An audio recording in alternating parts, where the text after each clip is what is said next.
It's weird.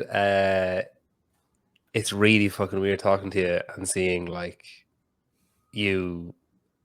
It's just weird. It's like, when you see someone in a really familiar setting, but you've never actually seen them in that setting. Like I've seen, like, say your videos or on Savann's show or whatever. That's how, if someone said picture Hiller, that's what I picture, like sitting But it's all down. the same, no? It's all the same. Yeah, but it's just weird that I'm on the other side of it. Usually I'm like an inanimate Oh. observer. Do you know what I mean? So it's weird.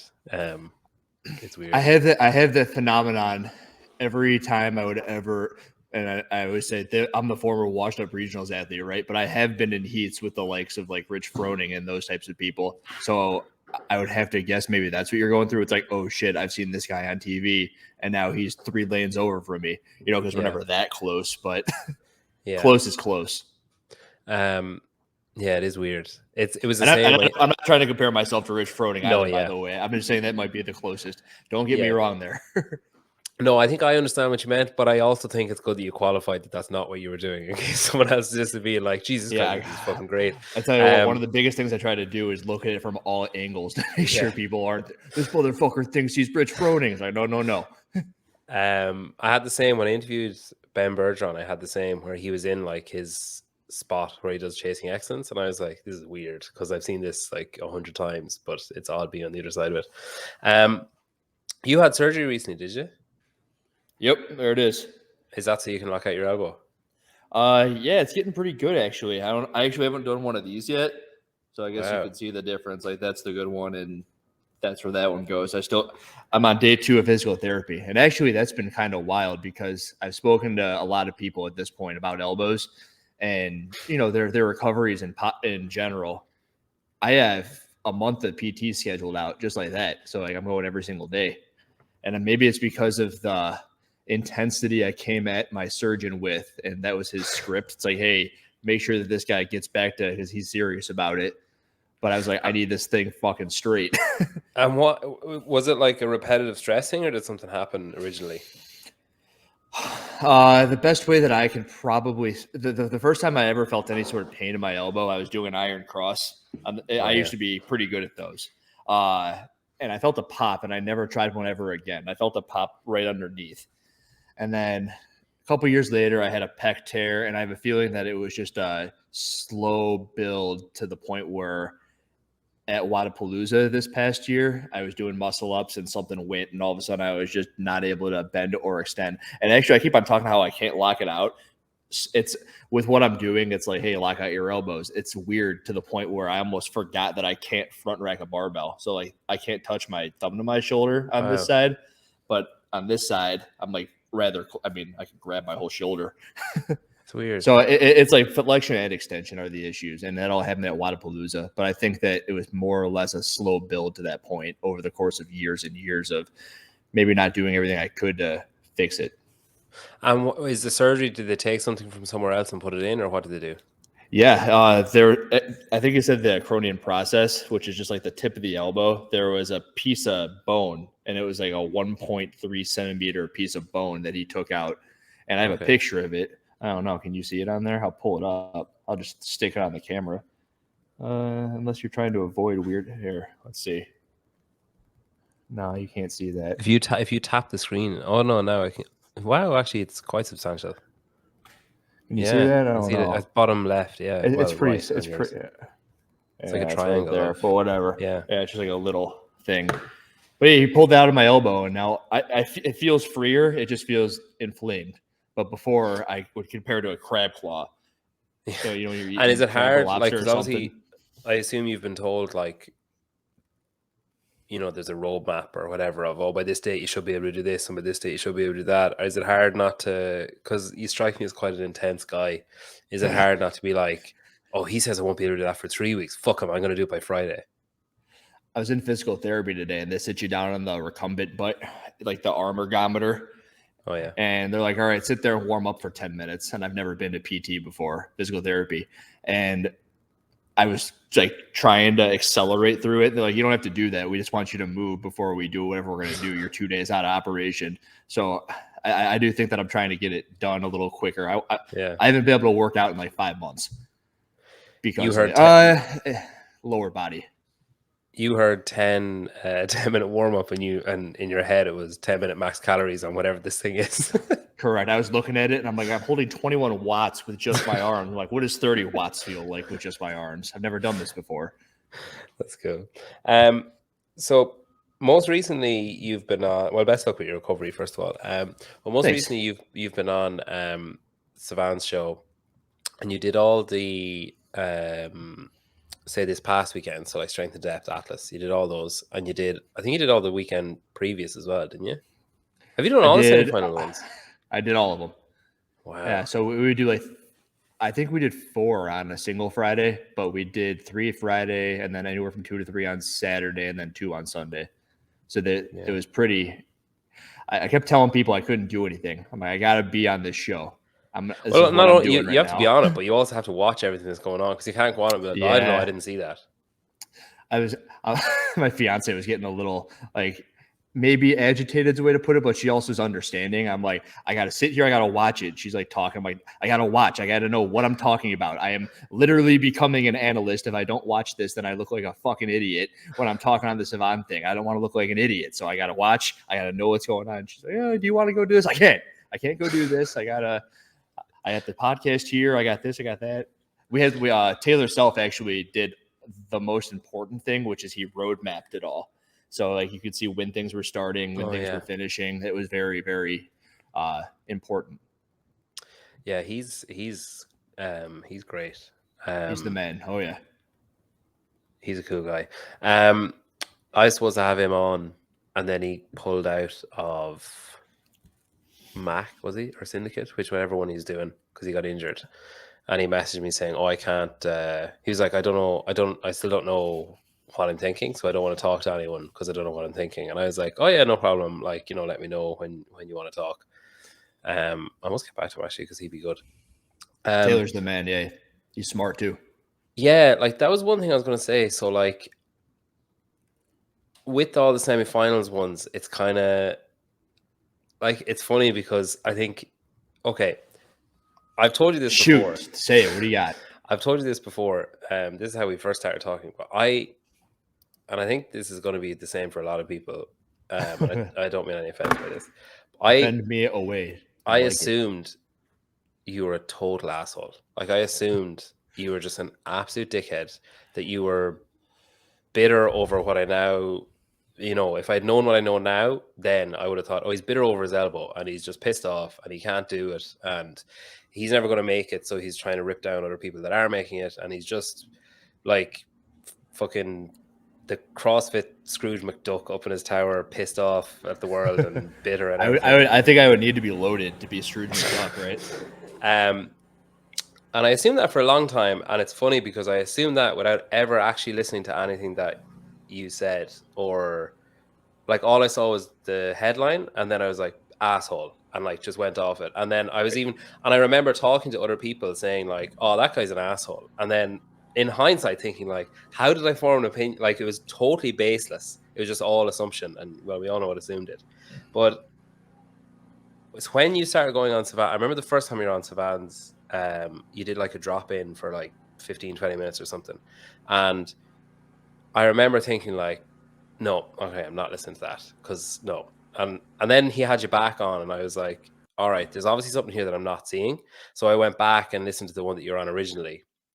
And I'm so glad I did, because like that's a really difficult scenario to drop in on, to something that's really successful, someone who knows like a lot about a lot and who's good at getting like, deep into people, metaphorically.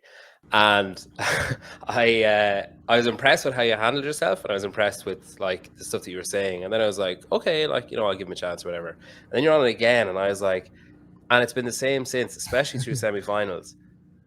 Like, I've been absolutely blown away by like two aspects. So one is how much stuff you know about the sport of CrossFit, where I can't remember the exact question, but Savannah asked something, and it was like, I remember you saying like, oh, well, in 2016, but there was like no gap between the question and the answer. There was no like, it's not like you're like, oh, let me talk to Taylor there and let me have a look. It was like he asked a question to the general group, and you were like, well, in 2016, such and such thing happened.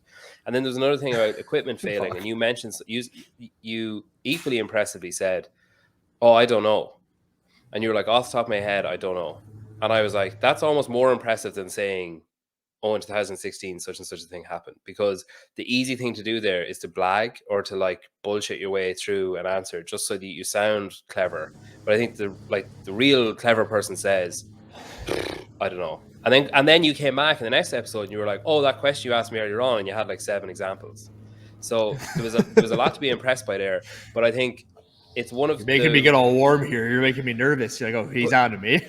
But it's one of the rare occasions where I think I've been proud of myself for changing my mind. It's like for being willing to change my mind on something. Because the easy thing for me to do there the whole way along would be just to consistently be like, no, he's an asshole, and like not delve any deeper. But I'm glad I did, because you're seriously fucking good at what you do, and especially considering this isn't what you do. Do you know what I mean? Like, it's not like you studied statistics or studied, like, you know what I mean? You're a coach, a former affiliate owner, you're a former athlete, hopefully future athlete again. You like the sport, but you found ways, and we'll get into all the types of videos that you make and stuff. But just from the semifinals perspective, I thought it was really impressive what you did, and what you all did, because it was remarkable insight that I think would have been easy for, say, people who don't know the sport, who are like, the Fairweather fans who know like maybe 5 athletes or whatever. They could look at that show and be like, who the fuck are these guys, and not listen. But like, anyone who tuned in gained a better understanding of like what it's like to compete, what it's like to coach, what it's like to program, and what it's like to be behind the scenes from the 4 to 8 of you that were on that show at any given time. And I think it's remarkable what you did. Thanks. I don't know how to follow that up with anything other than thanks. Yeah, I'm going to just click end broadcast there. That was good. Thanks. No, we're done. That's it. The whole thing's that done. monologue took too long, so we're done. No, that was awesome. I just don't know where to dive in. I have. Were you nervous the first time you went on to, when you dropped in that time? Were you breathing fast? So was I breathing fast? Yeah. Was I? Yeah. Or are you saying I No, was? I'm asking, were you? Because I know when I get nervous, I find it really hard to talk at a like normal pitch. I suppose, and sorry if I'm like cutting in and out, just because the people are cutting the grass right now. Oh, no, it's fine. So if that's annoying, let me know. But the thing that I try to do is, and if I don't know something, I'm going to say I don't know something. It actually hit me really hard in my internship out of college, which was that I went, there was 4 of us. I've actually made a video. It's one of my earlier on videos. There was 4 people at this internship, and of the 4 of us, he kept myself. It was at a former CrossFit affiliate. He unaffiliated, but I walked into the affiliate and I was like, wow, this place is so cool. I want to be a part of it. This is everything that I want. And I tried to impress the owner with what I knew. And if I didn't know something, I wanted to make sure that I knew what the hell I was talking about. And I remember I was sitting in an interview with him and I said Rich Froning, and it's like a bitter fucking memory in my head because everyone knows his name is Rich Froning. But also when I was in there, it was 2012. And in 2012, like, all right, I watched the video. I probably read his name on some BSN article because that's who he was originally sponsored by. And it really hurts me when I mess things up like that, to the point where if I don't know it, I don't want that like horrible repercussion down the road where I'm remembering it right now in 2022, 10 years later, that I messed up Rich Froning's name in an interview. Does that all make sense? So if I'm on Savan's show and I'm saying stuff, I either know it to be as close to fact as possible or I truly believe it. Yeah. And is it hard? Because I've never done like a live, I just don't think I have it in me. I don't think anyone would watch, but I don't think I'd have it in me. But like, is it hard? Because you can see the comments, can't you? Yeah. Is it hard to like listen to what's going on? Because I remember Hopper was on it one day and Savan was talking to him and there was no response coming back. And he was like, he's gone. He's in the comments. And then Hopper was like, hey, this guy needs to fuck. And he like started replying to something. I love the comments. If at the very least, if I get into a zone, so I'm in it right now with you, and like whatever we're doing, this is all I'm doing right now. If I want to engage with the comments, it's if anything, I'm trying to bring something to our conversation. So I do like them. I do read most of them. At the end of the show, I'll be able to recollect when they popped up in relation to our conversation. And I'm sure you've picked up in my videos the movie bits, right? Yeah. I'll be making a video and it'll be like 30 to an hour long after I'm done recording it. And of course, I chop it down. You can see where I make the cuts, and I'll insert random movie expositions. Those just pop into my head randomly. And I have this way to recollect, remember, and apply to whatever situation that I'm in. And people have said in my affiliate that it's my gift to remember like what their back squat was from 4 years ago on an October weekend. And I remember it looked like this. You could probably do this today. And I don't know. I don't really like to like prop myself up like that, but I do think of those sorts of things when I hear people like you saying that you pick up on my ability to remember random shit. Yeah. I think I'm wired to remember things that are very important to me, if anything. Yeah.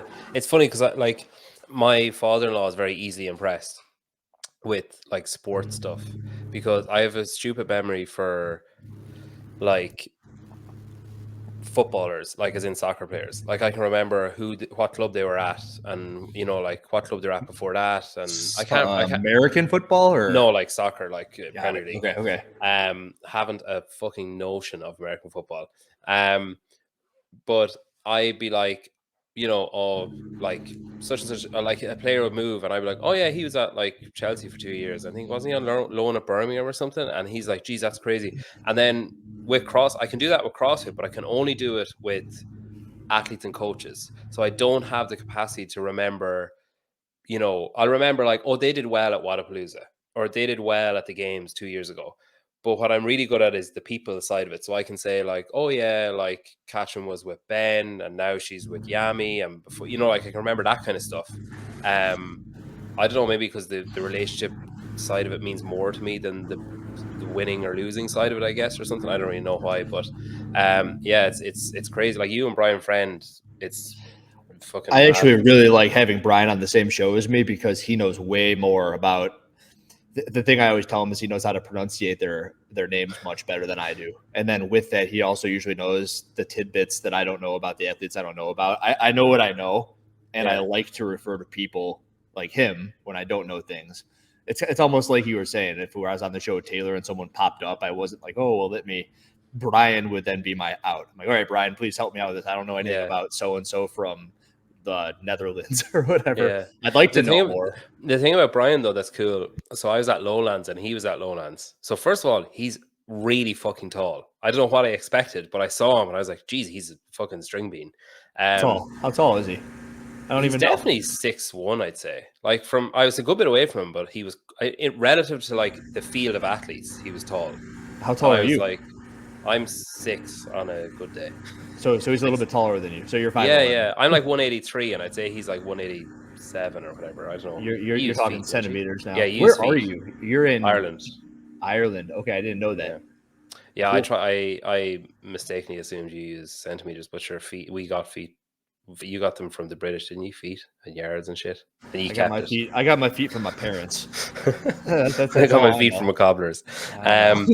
So yeah, but Brian is really tall. That unnerved me a bit when I realized how tall he was. And then a few times before, so I don't know, I actually not really 100% sure what his job title was for that, but he seemed to be feeding like Chase and Mads, like, you know, like, oh, keep an eye out on such and such a person in this heat, or oh, that person, whatever, did well whenever. I'm assuming most of that is done like before the competition actually happens, but he had like a headset and a mic, so I'm assuming that's who he's communicating with or whatever. Kind of like floor managing, it looked like as well. But between the heats, there's the corral area, and like people like Luka Jukic or whatever would come off the floor, and Brian would be talking to them for like 5 minutes, and then they go, and then someone else from the next heat would come, and he'd be talking to them, and I was like, oh yeah, like, because loads of times you hear him talking about like, well, he, like, I remember at Wadapalooza he was on the phone to Savan, like doing video with Savan, and he was saying, "Oh, well, I was just talking to such and such," and it was so cool seeing that in person. That it's literally like that they're willing to stop and talk to him and give him time when usually they're like, "Get the fuck out of my way, I'm going to get sick somewhere." But like, yeah, it gave me an insight into like how one of the ways he knows so much about all the people that he knows about. Brian doesn't know this, and I was at Wadapalooza last year. What was it, January? The last where I busted up my elbow, and you said you saw him on Savan going back and forth with whomever he was talking about, and I saw him there too. And I remember thinking the same, like, wow, Brian's a little taller. He's a little bit more slender than I would have imagined, and he's running around with his mic, and he looks like he's busy. He looks so busy while he's running around. Did you get the same impression? Yeah, but I don't know how he finds time to do all the shit that he does. Like and just even the confidence to, like, first of all, I assume if you're working like essentially for CrossFit, it must be awkward, and for Morning Choco, it must be awkward to be like, oh, I just gotta call Savan real quick. You know what I mean? Like they'd be like, the fuck you do? Like it's like, I don't know. I guess I can't speak very much to that because it's not anything that him and I have talked about. But I could imagine it would be awkward. Yeah, but I know, like, maybe Brian is also unbuyable. He does whatever the fuck he wants. Yeah, I mean, I'd say he's basically a contractor. I'd say he's his own entity, and then they get him. But like Lauren Khalil is doing an episode with Savan, and she works for Choco, so I assume there's not that big of a gripe either. Like, there's no non-compete there. Yeah. You owned an affiliate, but don't own one anymore. That is correct. How come? Well, when did you? Is this a different affiliate than the one you started off your internship in? Yeah. Correct. Yeah. So out of college, so when I was in college, I was looking into physical therapy, and you did like kinesiology or something, was it? Exercise science kinesiology. Yeah, it was. And exercise physiology. That's like the terminology. And what's crazy is I remember I was looking into all those things, and I was dating a girl at the time. She's like, "You don't want to do that," and it's like, "Fuck you, I don't." It's like I'm still doing it, like idiot. But so I ended up doing that, and then through that, it's like, all right, what do you do to like make a living? It's like, do you want to be a trainer the rest of your life? And it's like, maybe you're right. So I looked into physical therapy, and then I found out that when you do that, all you do is you mend broken people for the most part. So I got back into like sports performance, and that's where I found CrossFit, which brought me to the internship. And through the internship, I was like, all right, I like this thing. I remember I walked into the internship. Do you remember the first time you walked into a CrossFit gym? Yeah, well, it wasn't a CrossFit gym when I walked. I remember the first time I walked into a CrossFit gym, and I was going to a gym that was doing CrossFit but wasn't calling it CrossFit. Okay. Do you remember the sensations you went through? Just like the feeling of it all? Yeah. Because I remember mine. It was just like, wow, this is it. This is all I want to do. I remember when I fought hard against like doing CrossFit. I was like, CrossFit. You were one of those. Yeah, I was like, you're going to put your back out. You're going to like whatever. Again, with no actual information, I was just made a basis assumption. But yeah, I was real against it, and then like slowly just started doing circuits, and then doing more, and then doing more, and then I started hearing word like EMOMs and AMRAP, and then I was like, put some fucking knee sleeves on me and send me out. I'm ready. I was like, I'm in. No, not the knee sleeves. I'm an anti-knee sleever. I wore 3 pairs. No, am I joking? So you were the slow burn, like you built into it really slowly. Yeah, I still maintain I was duped into doing CrossFit. How so? It wasn't called CrossFit. It was like we were doing like Tabata training, and then it was like, Tabata training with like wall balls and kettlebells, and then it was like Tabata training with like a salt bike, and then it was like, bastards, you got me. Yeah, then it was like, oh, have you seen like Fittest on Earth? Like that was That I remember the first time I saw Alex Smith and Brent Fikowski. I still don't know why, but I was like, I fucking love this sport, and then it was just. Was that probably 2017 documentary? Does that sound about right? 16 or 17, yeah, one of those, yeah. That was the year they were doing like the clean and bar muscle up ladder. I think so. That was a big Alex Smith year. Yeah. Yeah. That was. I remember saying that year, he's going to win it next year, and I don't know what happened since, but it hasn't. Yeah, I don't know either. I think he got sick. I don't remember. I tried to follow him a little bit. There's a lot going on over there. Yeah. So yeah. Anyway, I just remember looking at that affiliate and just thinking that's all I ever want to do. It was so cool. Big open space. I remember they didn't have heat. It was the winter, and they had like those gas turbine heaters. Oh, yeah. They had 4 of them like pointing into the middle of the floor. I just thought it was so freaking cool. And I went from there to kind of working for my level 1 at an affiliate that was right outside my college. So I did the internship and then I moved on because he kind of packed up shop. The tale as old as time with the affiliates, I don't know if you've run into this, is that there's usually something that shuts them down.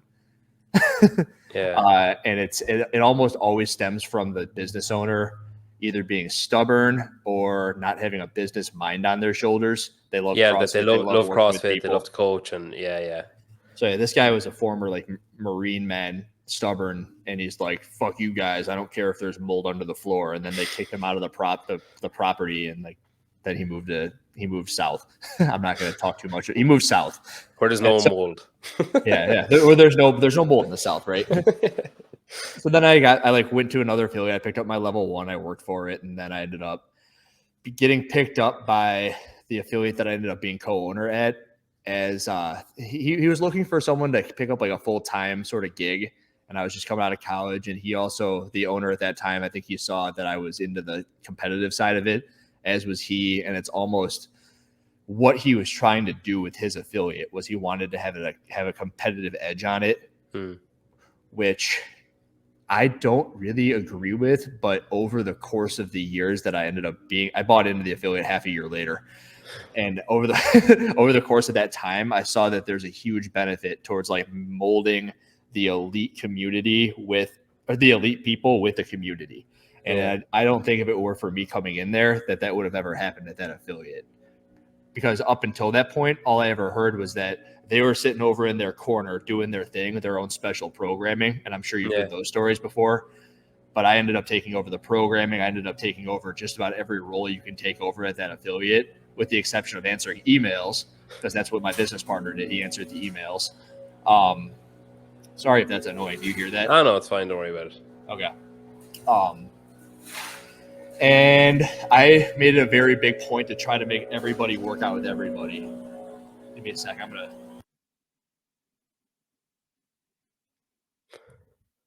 I have a feeling that's really loud. Is it? How big is their fucking lawn? Are they cutting it with an airplane? They're cutting it with the world's smallest airplane. They're using the propellers on the side, and they're just like tilting it down to the grass. I swear to God, we moved in here 3 years ago, and there hasn't been one day where there hasn't been something going on here. You know what you should do? You should get them. I'm already in the garage, all right? Like, leave me alone. You can get those Roomba, but for the garden. The grass. It's like a robot lawnmower. It sounds stupid deadly. You should get them one of them as like a Christmas present. Be like, hey, I got you this. Throw out your fucking lawnmower. And then, because it works on GPS. So you track out where the footpaths are and where like the edge is. And then the robot just goes like, and it just does it all day, every day. And then it returns to its little base and charges up. And then it goes back out. So it just keeps it at exactly the same length. Do they look out for dogs? Like, are the dogs going to be safe? Yes. Or are they going to be like chased down by a freaking Roomba lawnmower? Yeah, I mean, how small is the dog? It's not going to get sucked under. Like, I assume the dog will just gradually step over it and be like, "Oh, sorry." It's not going to be like getting caught by the tail and being dragged through the plates. Sounds like a nightmare. Oh my God, I'd rather die than have my dog get attacked by a Roomba. So yeah, you took over. It's interesting you're saying that, because I actually interviewed Chris Cooper yesterday or Tuesday from Two Brain Business. One of the questions I asked him was, there's obviously there's that gap, or that there's two kind of segments of or maybe three of CrossFitters. So there's those elite people who are like, I'm going to the games, or I'm going to the, I want to be a regionals athlete, basically. And then you have the people that are like, oh, I really like CrossFit and I'm quite good at it. I might do some competitions during the year. Like I might do 6 days a week training and maybe do a double session on a Friday, or that kind of person. And then you have the person that's like, I go to the gym 3 days a week, or 4 days a week, and I do the class and I see my friends and I have a coffee and I go home and I do, if it's wall balls, like I might scale it a little bit, like that type of person who's just like, I just want to move. And I was curious talking to him about like, is it a bad idea for a gym to focus and promote the elite? Because like what did he say? He said that he thinks it is a bad idea. So he said, in general, his advice is like, well, he said it depends on the gym, basically. So he's like, if a gym markets themselves as, we want to help the community and we want to get like this town fitter and we want to get, you know, he said his own gym is like, they want to improve. Oh, fuck, I can't remember what he said. Something about like 7,000 people. And he's going to do that by doing this, this, and this. But he was like, if we did that, and then our Instagram page was all pictures of calloused hands and massive lifts and, you know, someone doing like 30 ring muscle ups for time or whatever, he was like, those two things are juxtaposed to each other, where like that isn't what the everyday person is going to see that and be afraid and be reluctant to go. That's going to perpetuate the, oh, I'm not fit enough to do CrossFit. So he's like, you have to choose like which side of the track you land on. But it's interesting hearing you talk about it, because you seem to say that you found a way to bridge that gap. Oh yeah. Everything I know is anecdotal. I mean, I didn't learn jack shit in college towards anything that I ever speak about. God, that was a waste of money. However, and I don't know how that goes over where you're at over in your world on the other side of the ocean, but it was a waste of money. Most of education is a pile. I'm a teacher, and most of education is a pile of shit. Like, you know, someone said to me the other day, we were doing I can't remember what we're doing. Oh, we were talking about PE, like phys ed. And I was saying how scary it is that the kids in class, like in my school, I teach like elementary school. And I was like, you know, we did like circuits there last week as part of like this active school week or whatever. And one of the stations was squats, like just air squats. And like 1 out of 20 did a squat, and the rest were all like, you know, feet too narrow on their toes, like going down about 3 at that age they're still kind of learning neuromuscularly how to move, but it's so, like the whole school, like that's from 4 up to 12 we're like doing it the same way. And I was like, it's crazy how that isn't something that we, you know, work hard to teach, but like we'll teach them how to find the area of a triangle, which outside of school, when the fuck do you ever need to learn the area? Like, when are you ever going to be stopped and be like, oh shit, Pythagoras, and like work, you know, you're never, or like, when are you going to need to remember that poem that you learned? But we like drill that into them. But I was actually talking to Matt Evans from CrossFit. He's on like seminar staff, and he's rolling out a program in the UK for essentially like CrossFit education for kids that will be part of the curriculum in schools. And so it's like different than the kids course. So like the teachers will do a course, and then the teachers will teach the kids CrossFit in school during PE, we'll say. And that's you know what's wild about all this is that was one of my original thoughts of like things I wanted to be doing, which was educate them younger. And I guess that could kind of tie into the no reps of everything, is that, you know, what 2 + 2 is, it equals 4. You learned that when you were fucking 6 years old. I don't know now, if you knew what a squat looked like when you were 6 years old, all of a sudden you're my age at 30. And if you see a squat going wrong, it's like, that's not right. That's not what I've been taught my whole life. Yeah. No, it's very interesting that what you're saying is that nobody at that age knows how to do it, let alone what it should look like, as in something every single person in the world could do, right? Yeah, but it's interesting as well, because like, say we were playing dodgeball, and you could see the athletic kids, like just by the way they throw, you know, they have, like, I was taking pictures for the school, like for Instagram or whatever, but like you can see in the pictures, you can see the person that's like all their weight is on their front foot, their back foot is out for balance, their hand is through, their other hand is back for balance. Like, they're in the perfect, like the stereotypical throwing position, just naturally. That's what they fall into. Whereas then there's other kids that are like, just haven't got a clue of, they're holding the ball and they're like, I don't know what, like my brain cannot communicate with my body effectively to do what I need to do here. And then you wonder whether or not they were born that way, or if it's just lack of exposure. I'd say it's lack of exposure and just sedentary lifestyle, sedentary living, I guess. But like, I didn't play any sports. I didn't play sports. Like, CrossFit is the first like sport I did. Like, I remember I played rugby for a while when I was like 24. And I remember I banged shins with someone playing rugby in training. And I was like, fuck this. I was like, I'm out. Like, it literally, I was like, okay, I broke my leg. And then I was looking at it, I was like, oh no, it's actually just like cut, and it's not actually broken, but it is sore. And I was just like, I'm out. And I remember just walking off being like, fuck this, is not worth it. I did the same thing on dive team. I remember I joined dive team. They're like, all right, dive off backwards. And I landed flat on my back. I was like, fuck this. That hurts so bad. It's not worth. Holy shit. I don't want to learn how to do fucking anything for this diving board. Yeah, like Like, I hit my shin and I was like, think of all the things that can actually happen in rugby. This is the minor, like the most minor injury I could have. And I'm like, nope, yeah, I'm not, people if get this isn't fucked worth up it, from nothing is. rugby. Yeah. Yeah, they Um, don't know how to add it. They can't speak.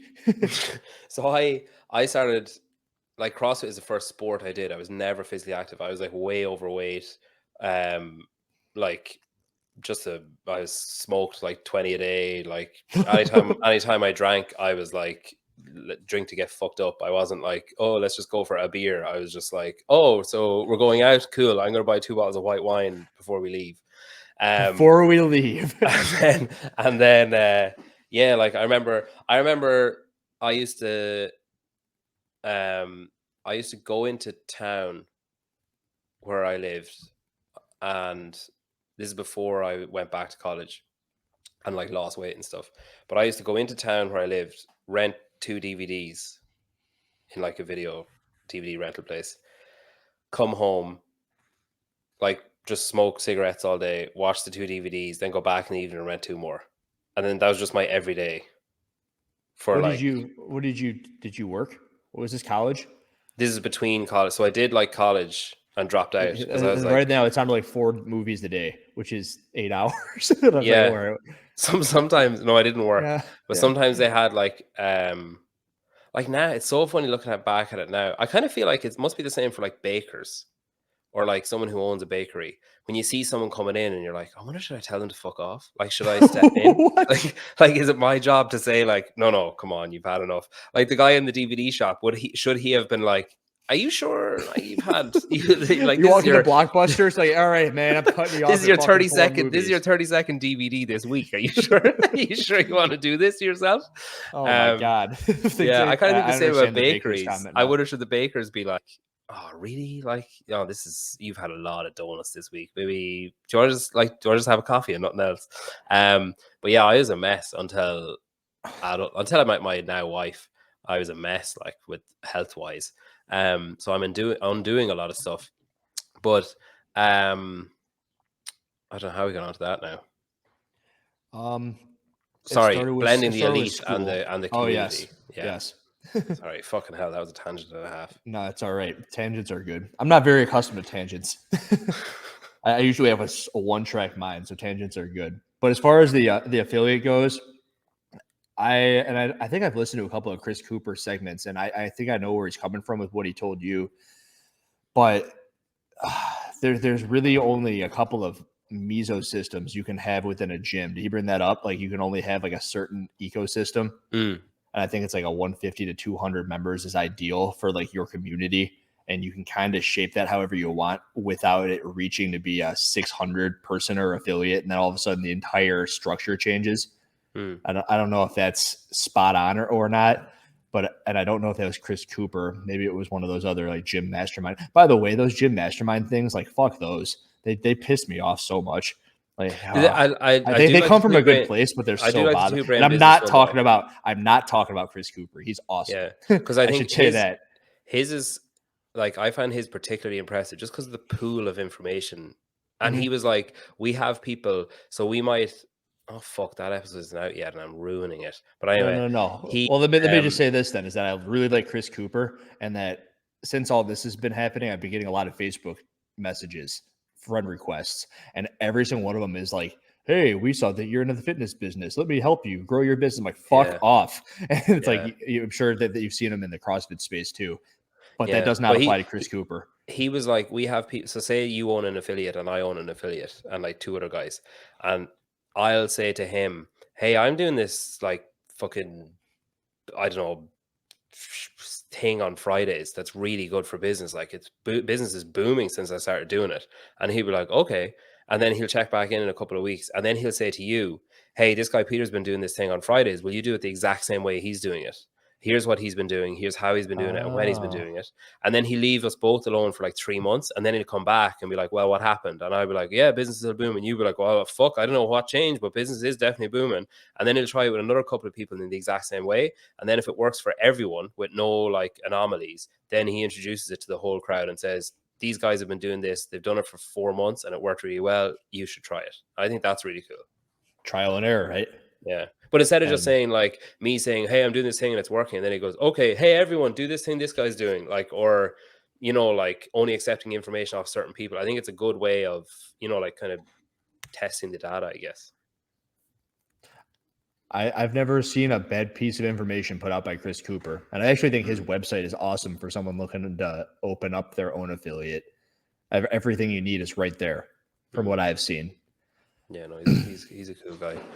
Um, But as far as meshing everything together, my ecosystem at my gym of the 150 to 200, I felt like it marketed itself. So where someone like that would say it's scary, you put up pictures of so and so doing 30 muscle mm, ups or cleaning however much weight, and it's like, oh, that's intimidating. The marketing comes from the members who are working out with those people. mm, They'll bring in their buddy and say, no, it's not really like that. You got to try it out, because it's all about then grooming the coaches, creating the atmosphere for everyone to feel comfortable the second that they're in there. And you want to make it so comfortable and so awesome that they want to bring people into that atmosphere. And then it just churns and burns at that point. yeah. That's what I saw up until fucking COVID. And is COVID why you got out? Large Or how part, you got yes. out? It's a Okay. huge part to do with it. Yeah. I the best way that I can put it is I can no longer deal with the opposing sides. You sit there and half the place is telling you that you should be masking everybody or you're going to kill Okay. everybody. And then the other half is saying, if you mask us, what the hell is wrong with you? Have you not read anything? It's like, I just want to work out, guys. And I just want you to work out. Like, what's going on?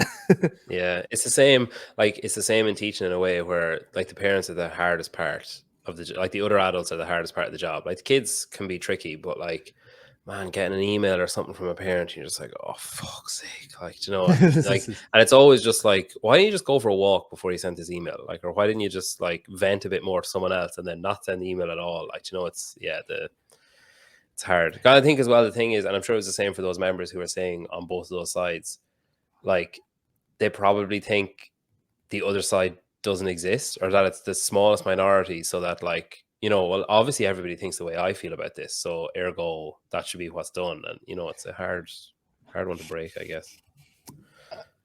It's very similar to politics, and in that sense, like, I don't think anybody knows in the world what my political side is, if I even have one.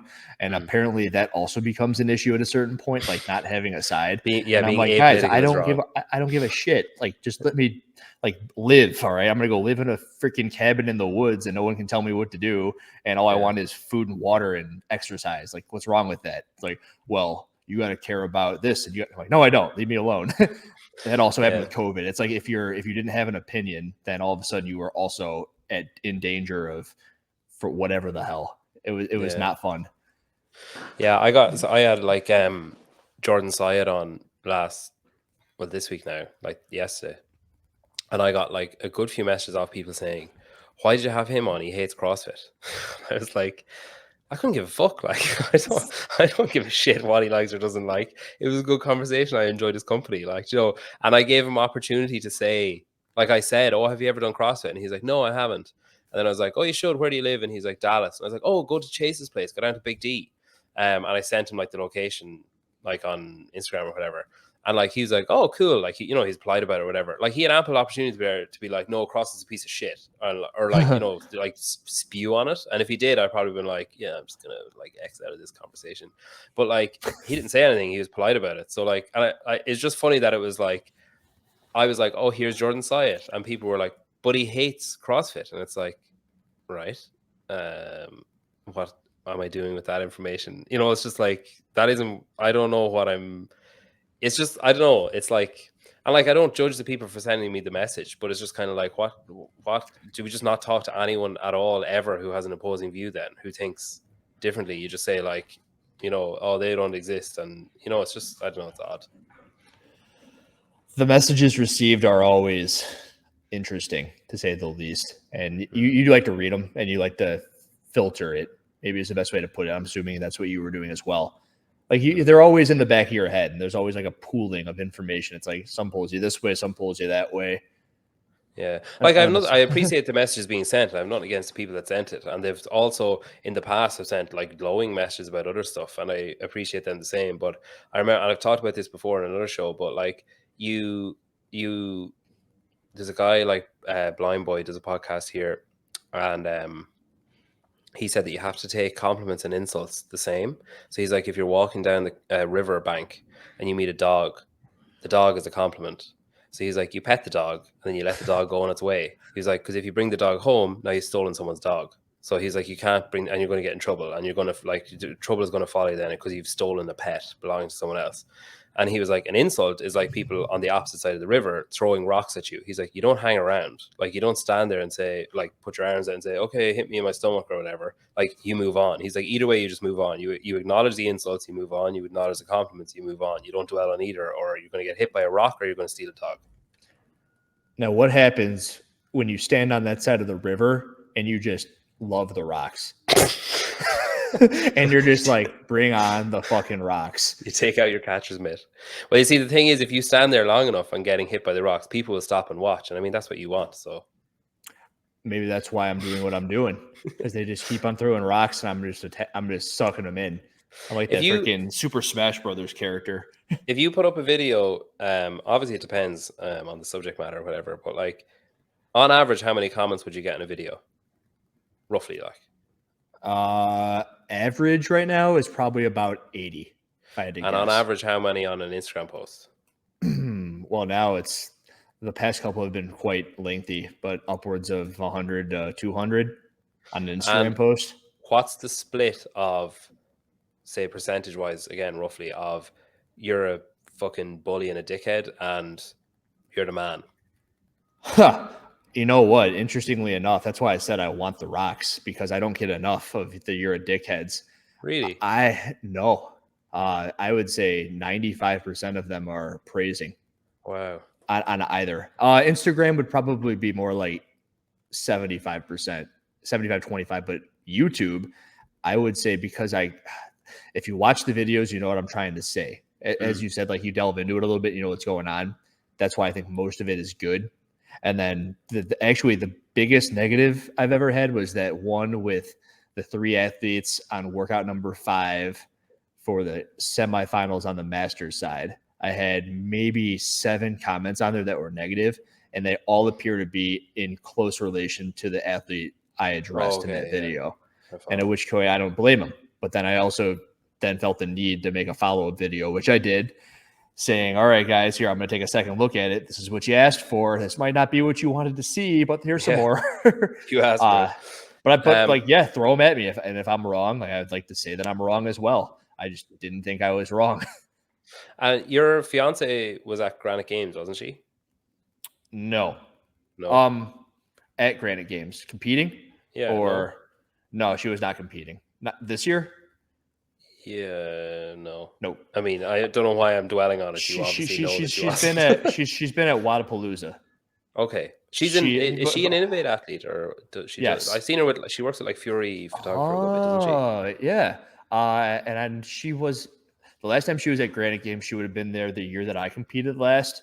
And I think the last year I competed at Granite Games was 2019, maybe 2020, if there was a year there. But she's competed herself at Wadapalooza a handful of years, at least 2. And then I know she was working with Innovate at the booth last year. All right, okay. And perhaps that might be where you know her from.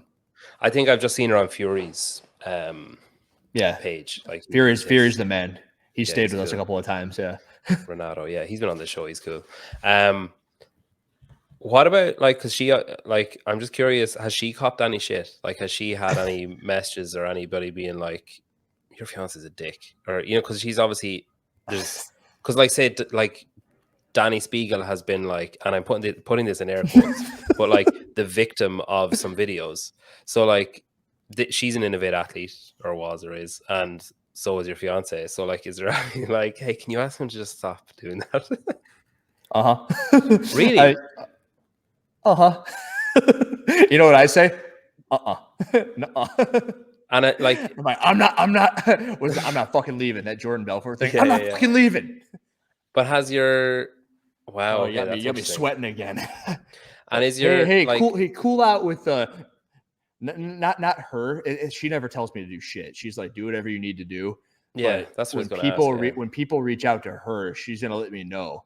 That people have reached out to her. And then we have like our own little inner workings of that. Usually it's a laugh. I would say 99% of the time it's a laugh. Yeah. I'm not fucking leaving. Yeah, that's interesting. I got the video made. That took me 5 hours to make. What do you want to do? Not post it? You kidding? Yeah, just edit out the name. So okay, that's interesting. Wow, okay. Yeah, fuck, that's throwing me now. I kind of was expecting like a flat no to that. So that's interesting. Wait. You didn't think anybody would say anything to her? Yeah, I just kind of assumed. Well, I kind of suppose I thought I'm not saying it's probably not as aggressive as you're thinking, but there have been instances where it's like cool out, or can you have him chill out? And then that makes me go harder, dude. It's like the rocks, like throw the rocks, and it's just, I don't know, it turns into wood and I get going. Yeah. One thing like that I'm fearful of, I think, is like, so I think that the place that the videos that you make is coming from is like a place of fairness and a place of like, it can't be one rule for thee and one rule for me. It has to be the same rule for everyone. So it has to be, if like Mayhem are the pinnacle of like team fitness, but they're not squatting deep enough, then that's not fair. So just because they're famous doesn't, and I'm not saying that they are, but just because they're famous doesn't mean I understand. that they get away with it.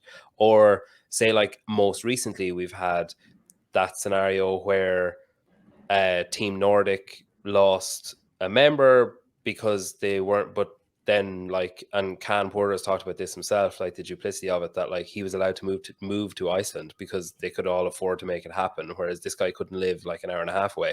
And then the judging standards and stuff as well, that like something needs to change basically. I think everybody kind of agrees that something needs to change, but I suppose it's how much they care about it needing to change. Like, I think if you ask anybody, they'll say, yeah, we should probably improve that. But then you say, okay, and what's the timeline for that? Or what does that look like? Or whatever. It's like, well, things are fluid and whatever.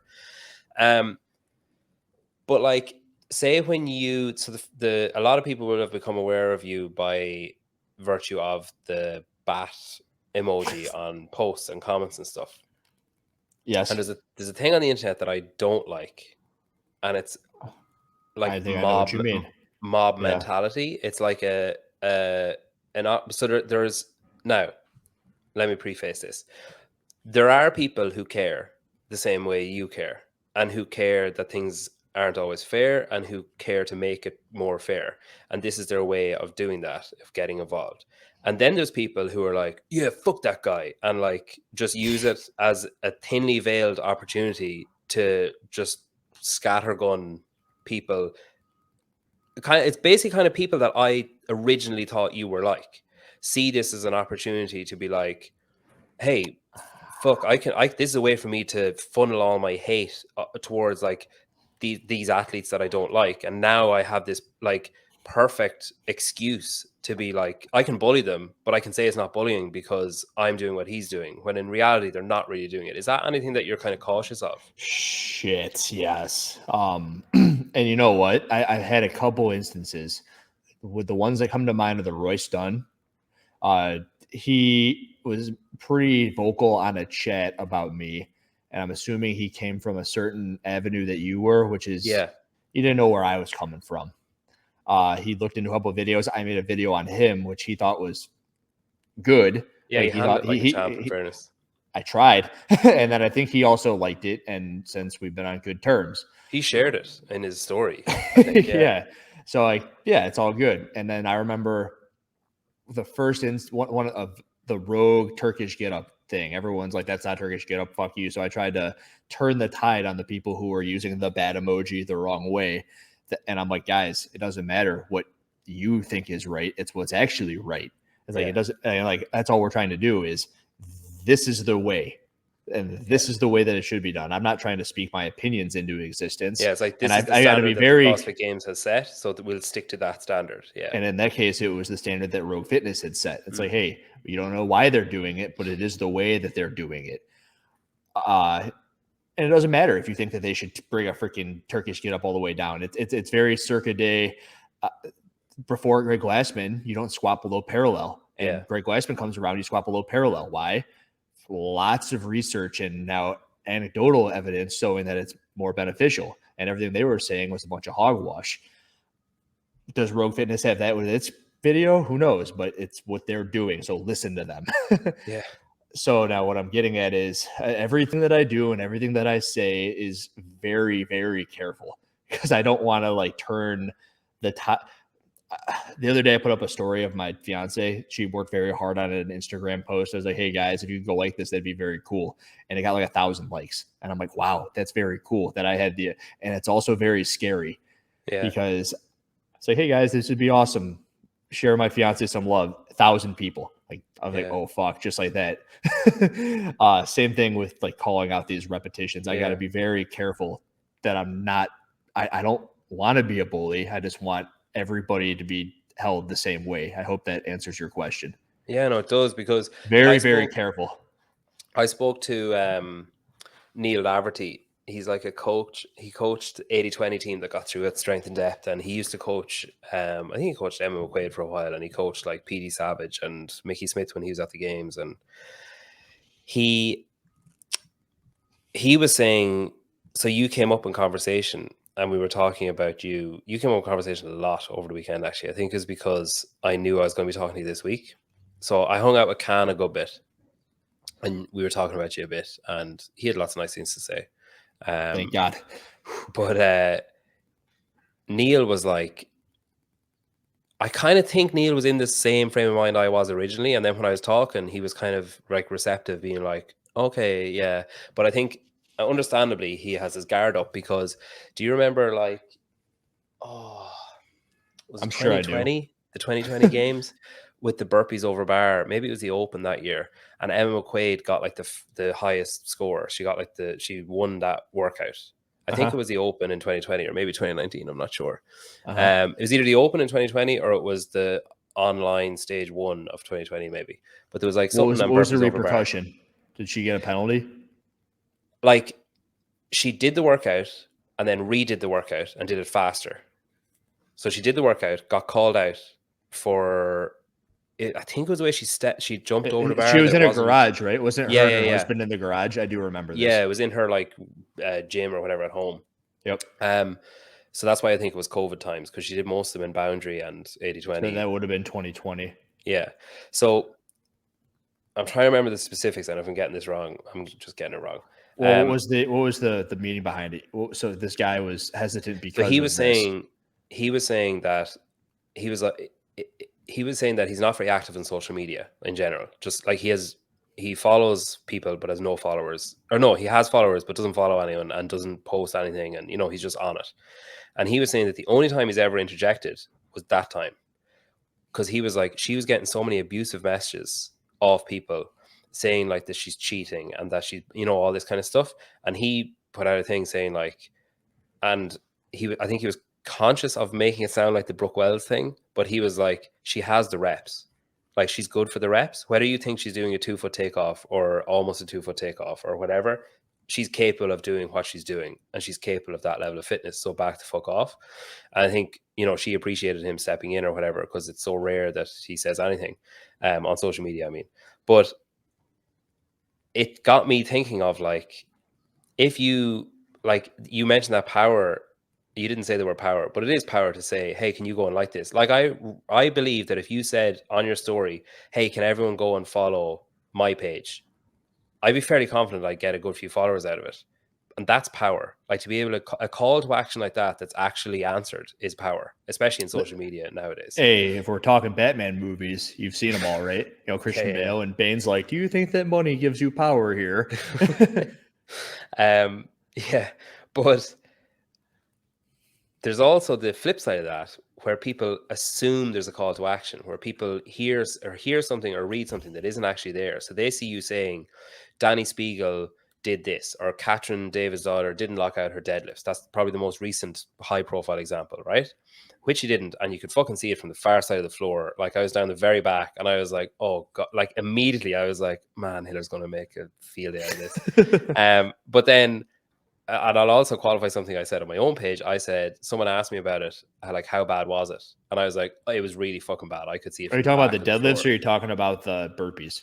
The deadlifts. Okay. the deadlifts. I was like, I could Yeah. see it from where I was. Like, and I wasn't even in line or like horizontal. I was way behind her and I could see she wasn't standing up. But I said it, I was like, the head judge or the judge should have stepped in. And I got messages since saying the head judge did step in. And that's why they were better at the end than they were at the start. And I also was told that the head judge, which this seems so fucking stupid. So the head judge can step in, but the way that they step in is they like linger. So they like stand around. So then the judge in question needs to have the experience to know, oh fuck, the head judge is beside me and not moving away. I'm obviously doing something wrong here. What am I doing wrong? And then has to go through all the things they could be doing wrong and fix the thing they're doing wrong. And apparently, then It's if that so doesn't work, fucked up. I was like, the head judge should be like, get the fuck out of the way and lock out. You know, like push the judge out of the way and tell the athlete to lock out or to go deeper or to do whatever. And then just stay there and fuck the rest of them. If the rest of them are okay, let them off. And there should be a second head judge who can then step in and say, like, you know, because there's bound to be two fucking people there that can do the same job. But anyway, I had assumed nobody stepped in. Apparently someone did. And I just wanted to clear that up. But when you put up a video like that and you have the power that you have, and obviously there's people with more power, and I'm not saying that you're like, you know, most high or whatever, but if you can say to people, hey, go and like my fiance's page or this post, and 1,000 people do it, if you put up a video saying, hey, Catherine David's daughter needs to do better and her judge needs to do better, my fear with something like that is that if 1,000 people see you saying do this and they go and do it, 500 people might see you saying that and say, I'm going to message her, or I'm going to find that judge and I'm going to message him. And I think like that's what I'm afraid of when I see that kind of power. And then the people that are waiting for a reason or Now you waiting tell me for this. Is CrossFit better off never saying anything ever about anything? no, that's not Because what I'm saying. that's the flip side. Yeah, that's not what I'm saying at all. I'm just saying I it's know, like, but I'm just saying that that's another option, is that yeah, nothing happens ever, and then everything just goes wherever the fuck it was gonna go. it's a fear I have, I think, that there's that underbelly that are waiting. I mean, I'm sure you've done things in your life where like things are scary, right? Yeah. For example, I already brought up, and I can use this, but me going to that CrossFit gym, it was a scary thing for me because, sorry, it's saying frowning. Oh, no. Oh, no. At that point in time, I'd gone to the same gym. I was a bodybuilding power lifter. That was my thing. Yeah. And I was very comfortable doing what I was doing. And it was scary for me to dive into the CrossFit world. No matter how excited I was to do it, I had to go do it. And leaving the affiliate, that was a very scary thing for me. And I'm like, I don't know what the hell I'm going to do. Like, I just told you, like, I didn't take college very seriously. I mean, I didn't learn fucking anything. What am I going to do? I'm an exercise guy. I'm not going to have an affiliate anymore. I guess I can train people. So I built out the garage, but that was scary. And every single time I put something on the internet, it's scary. And every single time I understand that when I've done things that are scary, many people might not want to do that, but it's almost like something where I've put some pressure on myself to continue doing those things. And I feel like CrossFit needs to step up to that pressure, and they have to start saying some things about the way things have been going, because they don't do anything. They don't have a stance. They don't put themselves out there. They don't stick their necks out. And that's something that they used to do. And I kind of cut you off there, but does that give you a sense about how I go about these things? Yeah, no, I guess not once have I ever clicked the list button or the make this video public button and been like, this is going to be good. I'm usually like, oh fuck, did I say anything in there that's going to kill me? Am I getting canceled today? Yeah, no, it is. And I think like you said, there's basically risk attributed to everything, but you hope that the power that you wield or whatever, that the vast majority of people who would answer a call to action know that this isn't a call to action. You're just saying. Did you see the video I put up of the guy doing Murph? Oh yeah, he's like a PT guy, or he's like not a CrossFitter. I can't remember what he is, but yeah. I had that sent to me, and that would probably have to be the closest I've come to not wanting to have done something that I've done, because he deleted his Instagram.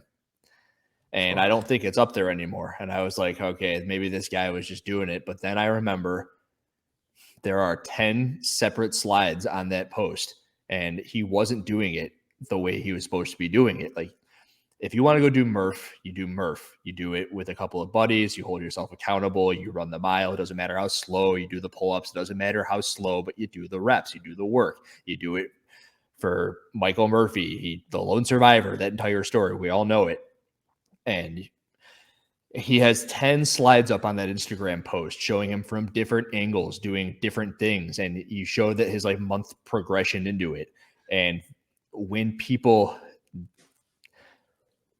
do things for the wrong reasons, that's when I don't any longer feel bad about doing the things that I do.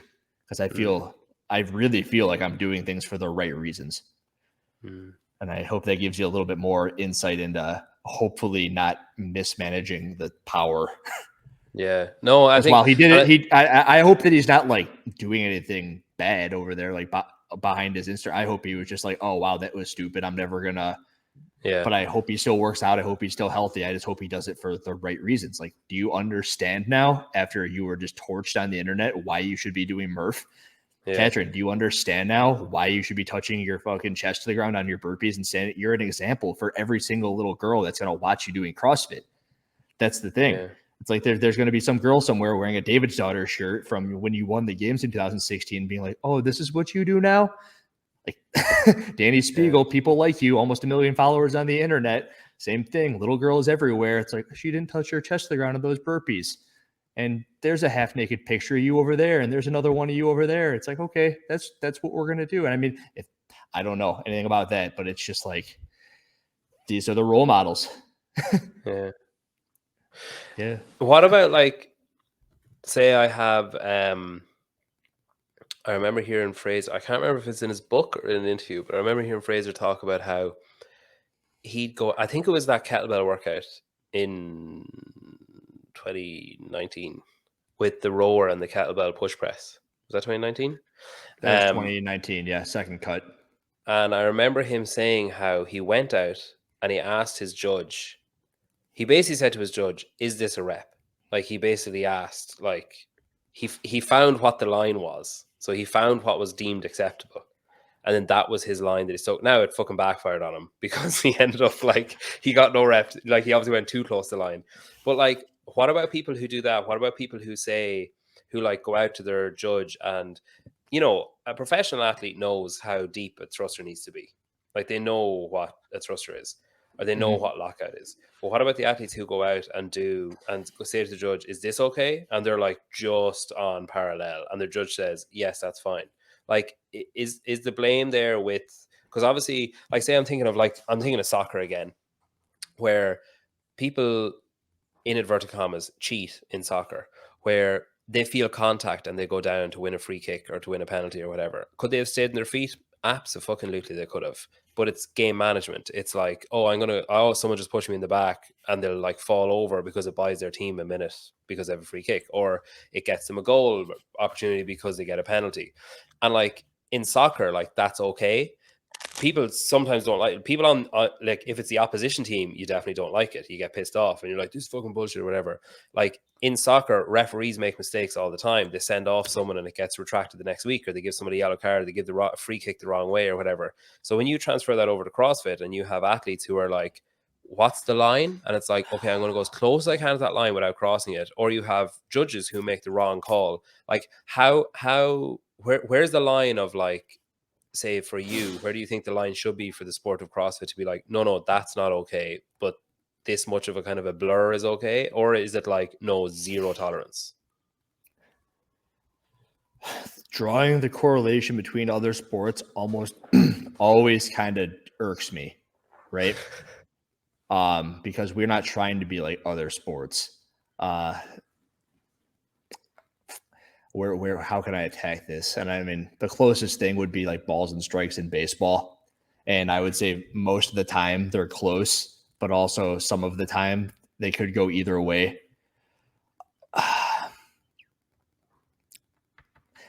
It's hard. It is hard. Because it's like it's human error. Like human error is what you're looking at. But you're also looking at someone exploiting the fact that there could be human error. Like someone who's like, now here's the thing: if you're in a baseball game, it's not the batter who's trying to exploit anything. They're just standing there and they're hoping that the right call is made. And if they're not, then they get thrown out. Yeah. In soccer, I guess you could also be hoping the right call gets made. And I guess it would be our job to make sure that the right call is made. Yeah. Does that make sense? And I made a video. I think it was the Katrin video, and I put the 300 clip in there. It's like, what is your profession? Oh, have you seen that? Yeah, yeah. The Spartans, and it's like, what's your profession? I'm a baker. I'm a potter. It's like, well, that's what we've got right now. We've got a bunch of Greeks, and we've got a bunch of bakers and potters, and they're standing over there and they're trying to turn down Katrin David's daughter. And what you need is one of the 300 Spartans standing right there. And Yeah. CrossFit needs some sort of an entity that has a traveling group of judges. Maybe you have 60 of them. And you say, I put up something on there. It was like per game, an MLB umpire makes, I don't know, $4,000 or something like that.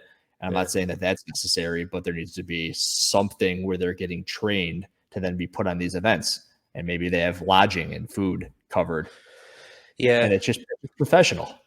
I see. The And thing then, is, though, that like, say the sport of CrossFit is like, from all accounts I've heard, is like hemorrhaging money. Where like that, like all the money is coming from affiliation fees and from stuff like that. Whereas, well, whose like, fault is that? no, I'm not saying that it's. I'm not saying like, oh, poor CrossFit, but I'm just saying, like, say at the minute it's kind of like it's a tricky one. They've dug themselves into a hole. And it's like, I'm thinking of The Simpsons, where it's like, we'll dig our way out. It's like, How do you start getting out of a hole? If your ship's going underwater, I mean, it's either fucked and you're gonna let it go, or you got to start somewhere and you got to get the bucket. You got to start throwing water out, right? So, like, say either that or they just jump ship and say fuck it and let someone else start their own thing. But I'm not saying that. I think it's savable. Start doing or else I OPEX or wouldn't something. be. No, yeah, maybe I don't know. So if you we'll say you're starting we'll say like strength and depth, right? We'll say you take over strength and depth, and you've got the UK. So you got there's a big judging pool there in the UK and Ireland. There's a decent pool of people. There's a lot of good judges as well, and you could go to so this is something I thought of the other day, right? So you either have a vetting process whereby, because I know now the way it works is, have you judged before, and you fill in a form or whatever, and it's like, yeah, I've judged this, and then they say like, but my friend Dan wants to do it, and like, I'm good friends with him, I'll put him in. He should probably be in the community one, but fuck it, like, I'll do him a solid. And I know that goes on. I think everyone knows that goes on, and it shouldn't go on. But to avoid stuff like that happening, so one of the things I thought of, because I think professionalizing judging is just going to cost too much to do, like, just like that. It's just going to cost way too much money. And you're also, like, at the minute you got volunteers. So the problem is, if you say to the volunteers for, say, strength and depth, it's on in June. Okay, in May, we need you all to come to a training day. And it's like, right, now I have to give up another fucking weekend to go to this. And like, I'm now that's twice now I'm doing that. Or you have the organizer has to go to other competitions and like watch the judges and poach and say, like, approach people and say, oh, okay, I want that person, that person, that person, and that Do person. you want to be taken seriously is the answer to what you're getting at. Yeah. Because the answer is they do want, or I am assuming they want to be taken seriously. And at which point you do that and you do that and you do it all, in my opinion. Yeah. And if you're hemorrhaging money, find some. Yeah. You figure it the fuck out. Like, yeah, I kind of thought everyone, you've had a decade to do it. I've said that in a video. It's like you've had 10 years to help figure it out. It's like, how long can you just expect to get free labor? But and surely still someone move up and up. Like, say the CrossFit Games is on in Madison, right? They can surely say to all of the people at the semifinals, there's surely look at your dog. There's surely like a person they could talk to at each event and say, who are your best 4 judges? Who would you pick to judge a final? If you had a final now tomorrow, who would you pick? Send me those names and details. And then just do that for all the semifinals that we're on. And then they get picked. Like that. Do it in the same way that you qualify for the games as an athlete. You qualify for the games as a judge. Or else what they seem to be doing is using level 1 staff for the judges at the games, more or less, which is, there's nothing wrong with that. I've heard people say that's a bad idea, but I've never seen bad judging calls of the games, not like this. No, and it's also funny watching the games and being like, hey, I know that guy. With the exception of like the Camille debacle. I know I always got to like throw that out there. Someone's gonna say, but don't you remember Camille's strict press in 2018? It's like, yeah, all right, whatever. Most of the time it's been better. And yeah, Savan, that guy got like his best piece of content ever from Camille. So I think he said that himself. Where she's all angry. Yeah. But yeah, I think like that was the two scenarios I thought of were that they approach. So like say Ollie that runs Strength and Death could approach Darina who runs Filthy 150 in Dublin and could approach whoever runs like Castle Games or Arnold Strength or whatever and say, who were your best 5 judges last year? Can I have their name and email? And then email them and say, hey, you were recommended to me by such and such. Would you be interested in doing this? We're going to have a training day on this weekend. Come down. And then you know that you're getting people who actually give a shit. And you're not just getting someone who's going to be like, cool, training day, strength to death, and then go for the free sandwiches or whatever, not listen to anything and that sounds like a pretty decent vetting process. I like it. Yeah. Anyway, that's my input. No, I think that's a great idea. They can do the same thing in the North American continents regions, and Yeah. I really think that, and of course, my opinion. It's always my opinion. CrossFit has to just do more. Yeah. And if I always just say it doesn't seem like they're doing anything, and you're currently, from what it sounds like your idea was, putting it upon the event organizers, right? Yeah. CrossFit needs an organization of judges. And sure, maybe they can hire somebody to put them into the position that you're speaking of to then grab a field of people underneath them. But it's like, here's the top of the business and you structure it on down. Yeah. Yeah. It's probably not Who's your head judge? It was Adrian Bosman. Maybe he oversees 4 or 5 judges on the various continents, and then they oversee 5 to 10 people. Like the affiliate managers, like the country reps, except for judges. Exactly. Pay them, figure it out, get some systems in place. Yeah. It doesn't have to be anything crazy. And I suppose if there aren't any systems in place, then fuck it and put everything online and then do your job online that they don't do either. I just put out a video on that, which I think could be the downfall of CrossFit, by the way. The video I just put out. Oh, that was the one with CrossFit didn't learn anything. That one, is it? Yeah, I don't know how well to do, but yeah, I saw it coming up, but I didn't have time to watch it yet. The gist of it is they had their final chance this year to make the right call, and they didn't even check the workout. Oh, amazing. So there are currently athletes at the games with an looked at workout, a workout that wasn't judged on CrossFit's end. It's very apparent through the couple of videos I've made that they didn't even look at them. The wall balls were very obviously not repetitions, and they just let it go. And now there's athletes at the games. Are they supposed to be there? We don't know because they did not filter the fucking leaderboard. You got 26,000 views yesterday. Fucking hell. Isn't that wild? I said that at the beginning of the video. I'm like, guys. I just hovered the mouse and it started playing and I was reading the captions. I'm like, this is getting dangerous. Like, oh shit, 26,000. Okay. I'm conscious of the time. I'm good. We started early, so if you got time, I got time. Yeah, my wife is drying her hair and my kids are asleep, so I got time. Semi-finals. What was the best programmed semi-final in your opinion? Copus, sir. How so? I made a video on it. All right. I've spoken to a couple of people about this, and if anything, I think that event was missing a longer time domain CrossFit style workout. And if anything, I think that they're missing that workout because CrossFit gave them 2 workouts they had to do, one of which was the lift, the other of which was 4 minutes or less for most people, 5 minutes or less for just about all people. There's 2 short time domain workouts. And the thing that I think that they did better than all of the others is they somehow did the Pat Sherwood linchpin style where they made the fitness tests devastating while make them easy to understand and fun to look at. Yeah. You could look at it and know what the objective was. It's like, okay, this is the test. And the thing that I think most of the semifinals did wrong is they over-programmed the shit out of the workouts to the point where we're in an age where I think that my 10-minute videos are possibly too long for just about anybody to watch. It's why reels are important. It's why TikTok is important. That Atlas Games workout. Why? Who? The one with 100 wall balls, 100. I was like, come on. Like, if you're talking about that you want to make it exciting for the fans and a spectacle, who the fuck wants to sit and watch 100 wall balls? So you say that, and I just told you earlier in this podcast that I watched all of them. That's one that I could not watch the whole thing of.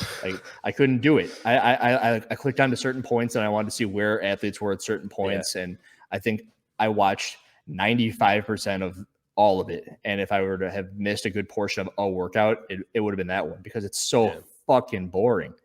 But I And think as like well, it can be you have boring. Like you remember 333 or regionals, right? It's like yeah. the double unders, and it's necessary for a fitness test. But also, you look at it and you understand that one. You can't even understand it when you look at it. It's just a bunch of bullshit thrown into a fucking blender. Oh, it's the hopper, Andrew. It's CrossFit. It's like fuck you with your. The hopper is fine if it's 10 reps. The hopper is fine if it's like short.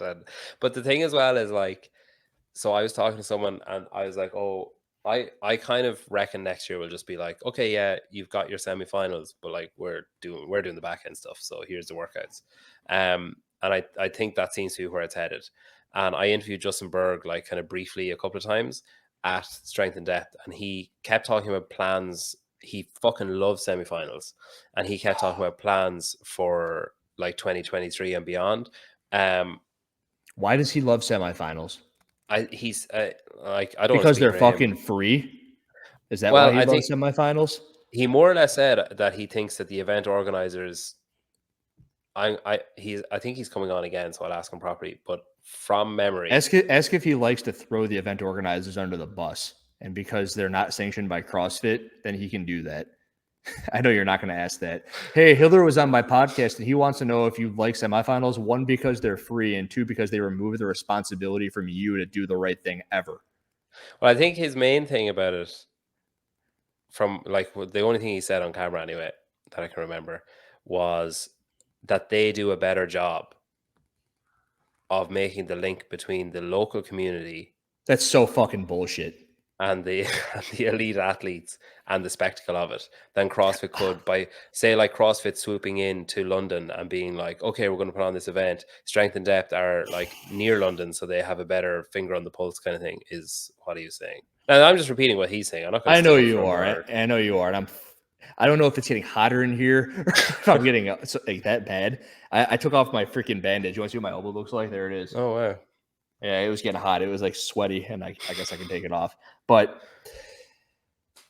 I was watching 2018 regionals the other night, of which I was a part of, and of which I remember that I had from my affiliate no less than 30 members come down to Tennessee, which is a 7-hour drive. All right. Now, this is me. This is my team. This is my affiliate. 30 people. And that is about how many people it looked were at the Syndicate Crown. Yeah. And now there are also individual athletes, all of which went from various gyms and whatnot. And usually they were affiliate owners, and the connect. I don't know what the fuck he thinks he sees that he didn't possibly see back in the days that there were regionals. Now, what I will say is there was two guys doing media from the States who were at Syndicate, Mac, and Granite Games, and they were at the Friday. So Friday's usually shit at the events because people are at work and blah blah. And they were at the Friday, and at like 5 o'clock on the Friday, one of them turned to me and was like, "Fuck, this is lit compared to what we saw in the States." Like it, and it was So fucking it's rammed. different. It's different in the European region or the Way semifinals. Then like Lowlands was kind of it looked hit and very different. miss, Yes, but Sid was fucking rammed and loud as fuck. But I was saying one of the reasons that it's so loud, like you say that you went down and there was 30 people went with your affiliate or whatever. One of the things that happens, I think, in the States is you could have an athlete from Florida go to Syndicate, and people from Tennessee will be like, fuck it, I'll go to this event. And they'll see the person from Florida and be like, who the fuck is that? Whereas you go to an event in London and you have an athlete from Liverpool, and people from London couldn't give a fuck that they're not from London. They're just happy that they're from the same country that they are, because it's smaller and a smaller community and everything. Like the fucking noise when Reggie Fassa was crossing the line and he's from way up north. And like, it'd be like Florida and California. Not the same like distance, but like that far away, like culturally, we'll say. And they fucking loved him because it's UK. It's a UK athlete. So they just went crazy. so Same you're in Holland. saying if anything, it's a difference between nationalities.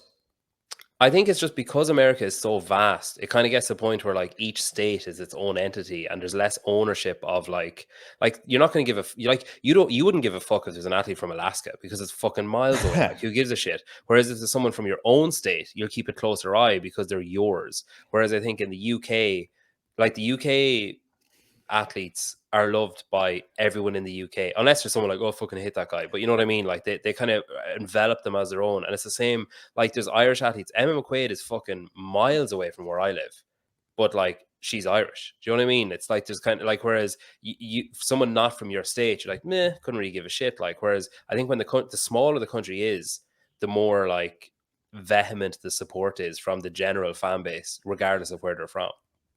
So this is all parlaying off of the Justin Berg statement and how your buddy was there on a Friday and said that it was lit, correct? Yeah.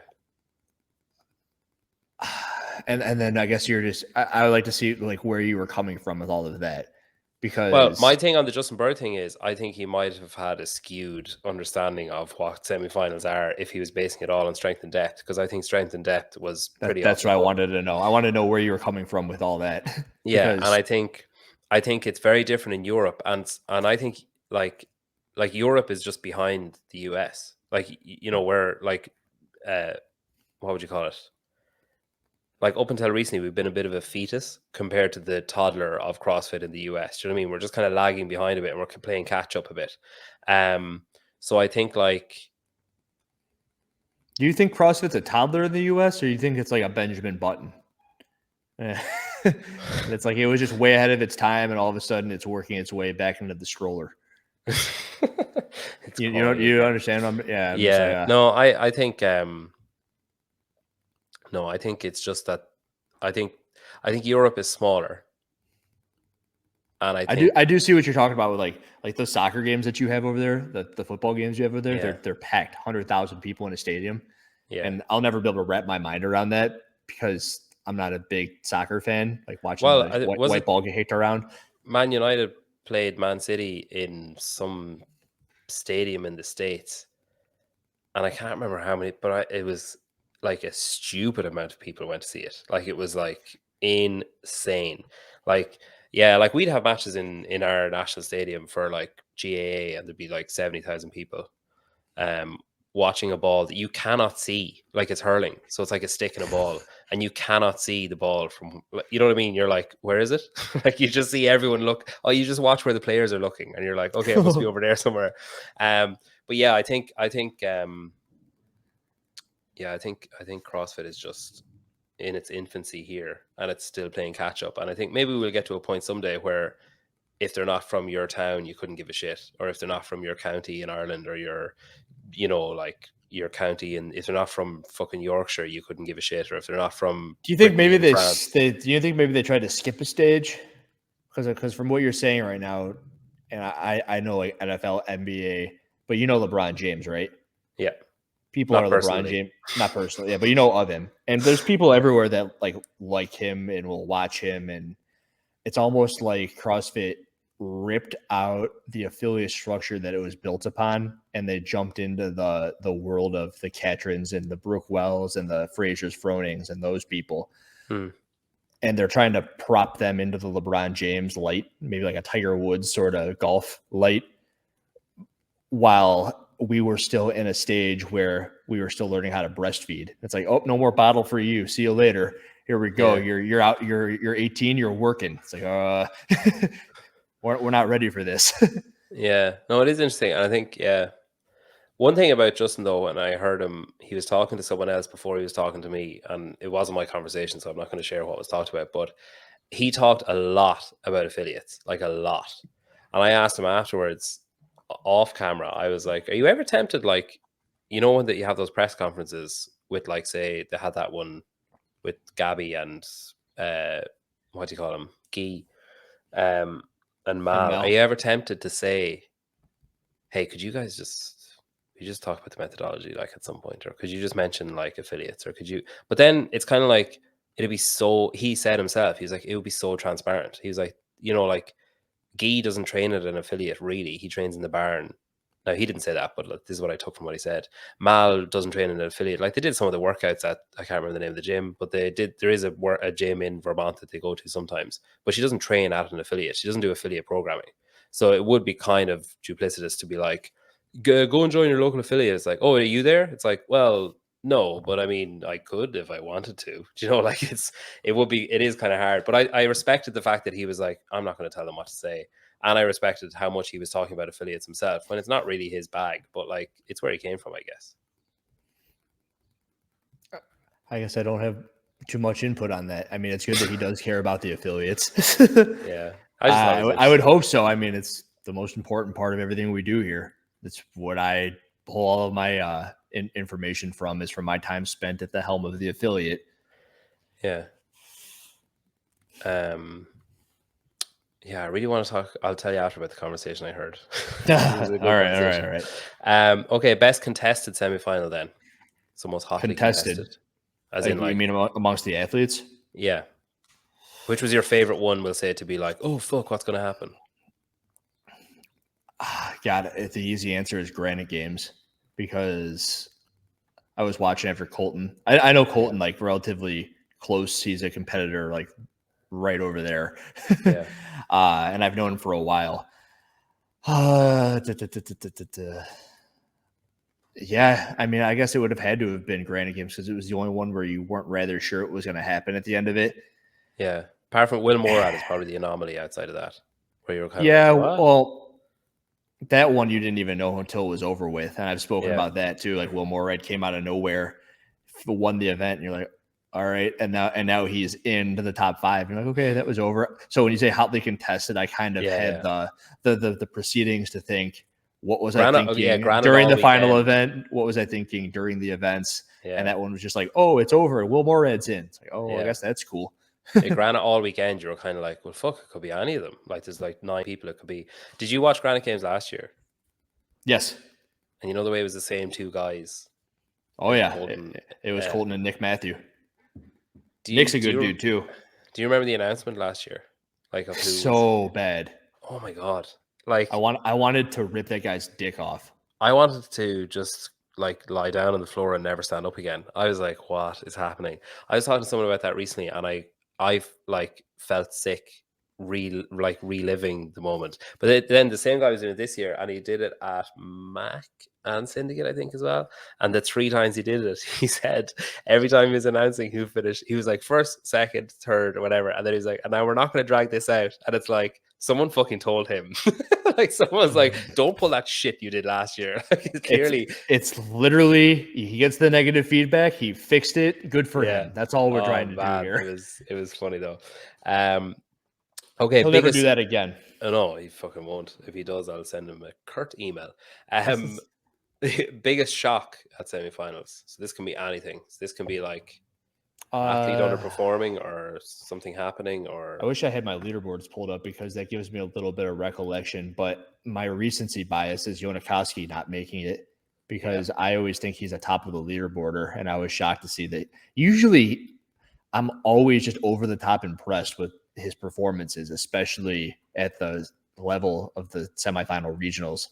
And this year I was underwhelmed. So that, I think that outside might be a recency bias. Of maybe Willie George, I think. Oh no, I thought Willie was going to dominate. But I know, I mean, outside of him, I think everybody maybe thought of Yana as London's BKG. That it was just like, oh, he's definitely first or second, you know, like, and you know, okay, it's like, who are the other 4? When you heard Janikowski was there, it's like, right, who are the other 4? You know, that was your initial thought, I think. So yeah, that was a big shock. I think as well, I heard an interesting one about Willie. So he obviously had surgery and was like injured and, you know, rehabbing and stuff. And some people said he was finished, but like publicly said he was finished, and like didn't hide the fact that they were claiming he was finished, and they were at the same event, like in different capacities. Interesting, yeah, apparently he was like, we'll fucking see who's finished. So I think I reckon cool. I reckon had that not happened, he might have been like top 5. Whereas because it had happened, he was like first. You know, as that was like, I think that's what the aim was. Willie's a cool dude. I like Willie. I've emailed him in English and French, and I haven't heard back. So okay. Also, I want to keep on going on that one a little bit. Yeah. You said what was the biggest? What was the original question? The biggest shock. I don't think there's very much shock in CrossFit ever. And when it happens, there's always like a rationale behind it. The other one would be like Chandler Smith not making it, finishing 13th, 11th or 13th at Granite Games. I was like, I'm sure that's a shock, but it's also really not a shock. So it's weird when you ask that question that nothing like really popped out at me. It's the thing about, like, I love Chandler Smith. I think he's really cool. I think I'd I love to be. think I have an entire video set up on Chandler Smith I'd that I love to be haven't put friends with him. together yet. I would Like, too. anytime I hear him on a podcast, anytime I see him, like, his persona just seems so engaging, so nice, so good.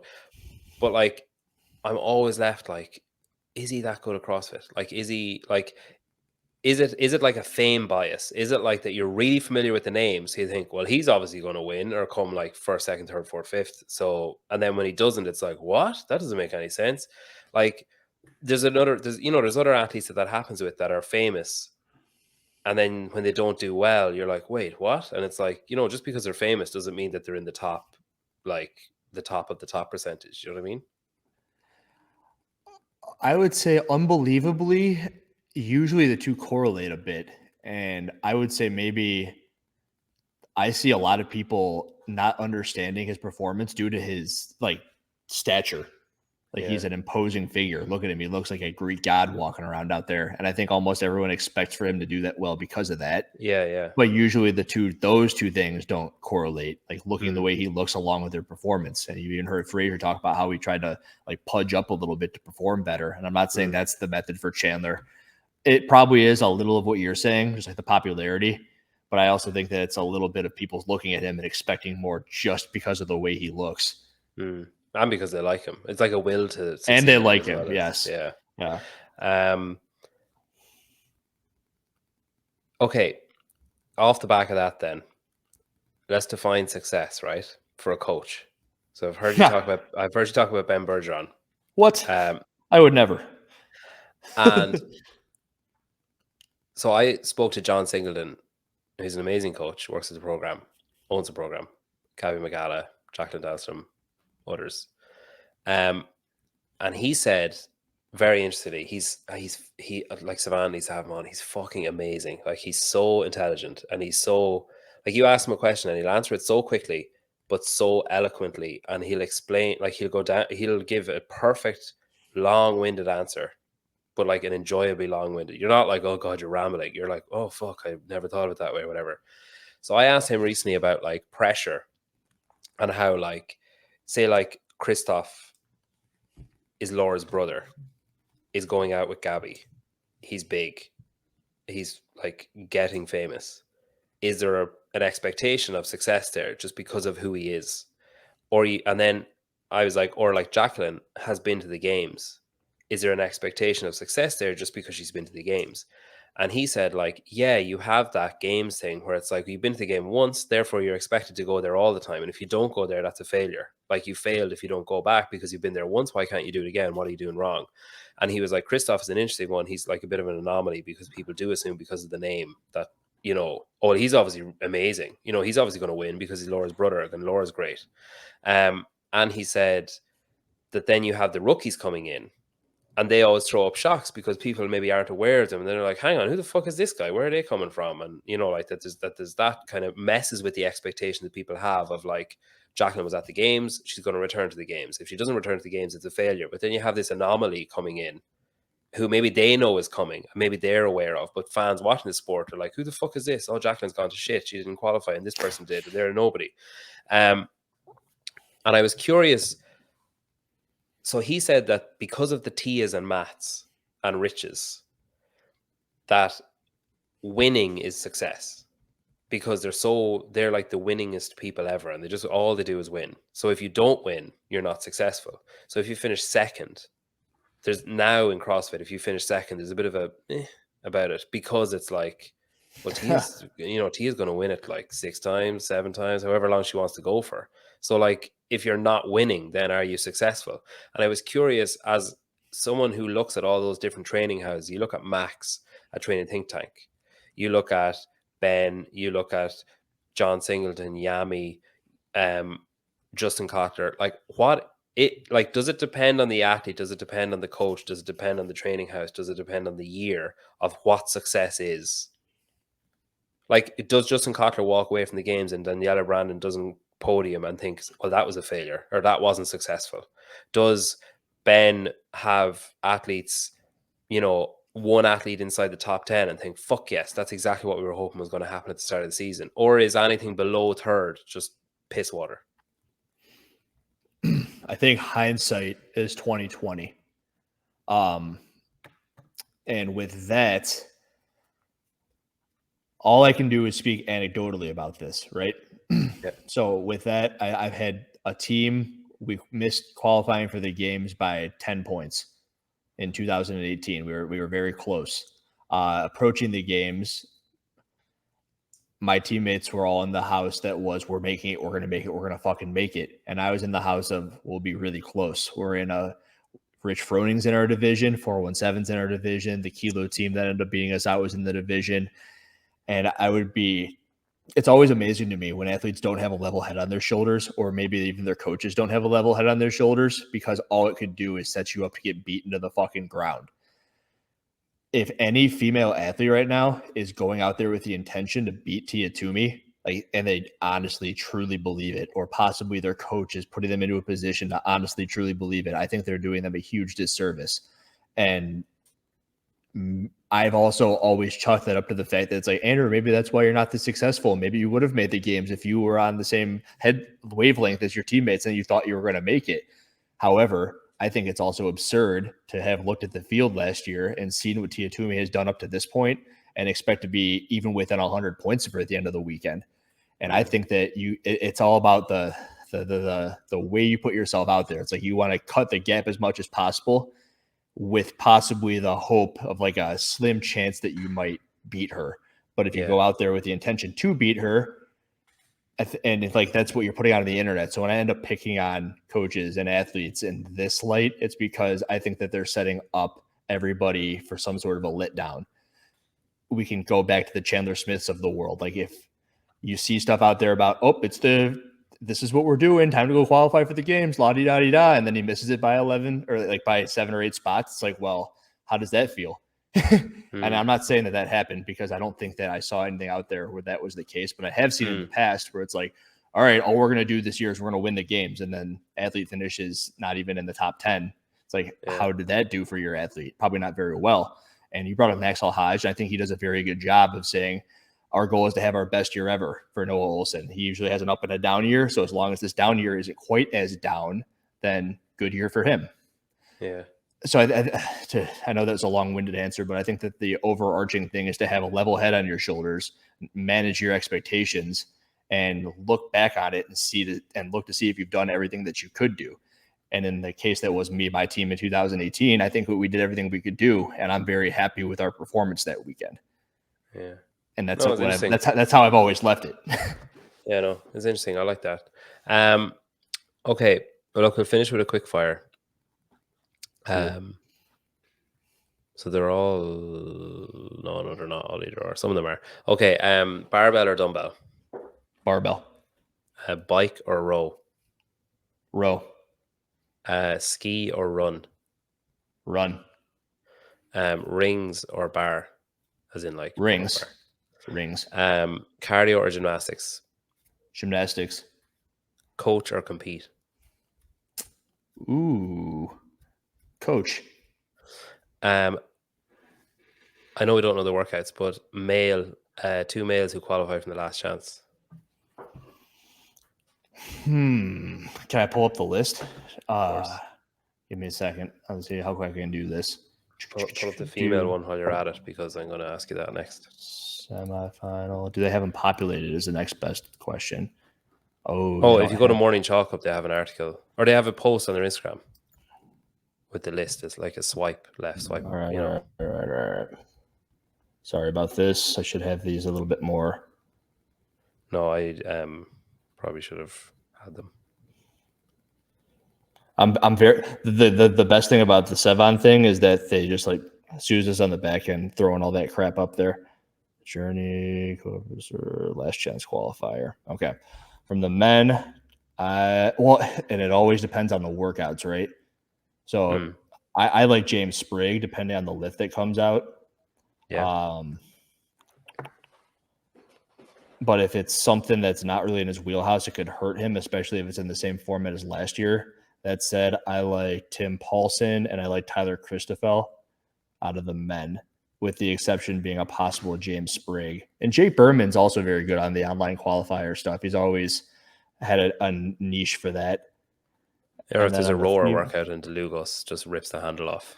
Correct, yeah. And he could also be screwed the same way that Sprague is screwed. So if there's something that's if it's like biased towards a smaller athlete, then he's in trouble. Yeah. I'm not saying that Sprague's a small athlete; he just doesn't have developed strength yet. I like Fisagafi out of the females. Oh, okay. Fee and got it. There's a lot of good names. I would go with Sarah, Seaman's daughter. Okay. Seaman's daughter and Fee. Jamie Simmons. That's all right. I changed that. I go with Jamie and Sarah. Okay. Sorry. Yeah, that's good. I think that's where I landed on the female side. And Andrew, those are the easy ones. Yeah, I know. Well, like I said, they're easy for a reason. Correct. Jamie came out of one of the hardest divisions or semifinals. Yeah, that's why I switched to her right away. Well, listen, thank you for coming on. It's been great getting to talk to you. You're fantastic fun to have a conversation with. And yeah, I'll have to get you back on because I'm sure I'll look back and be like, "Fuck, I forgot to ask him about that." But you've a standing invitation anytime Sevan releases you from your collar, you can come over. Yeah, you're my first non-Sevan podcast. With the exception of a guy that I know, Alex Heisman. Well, fuck that guy. I'm the first non-Sevan.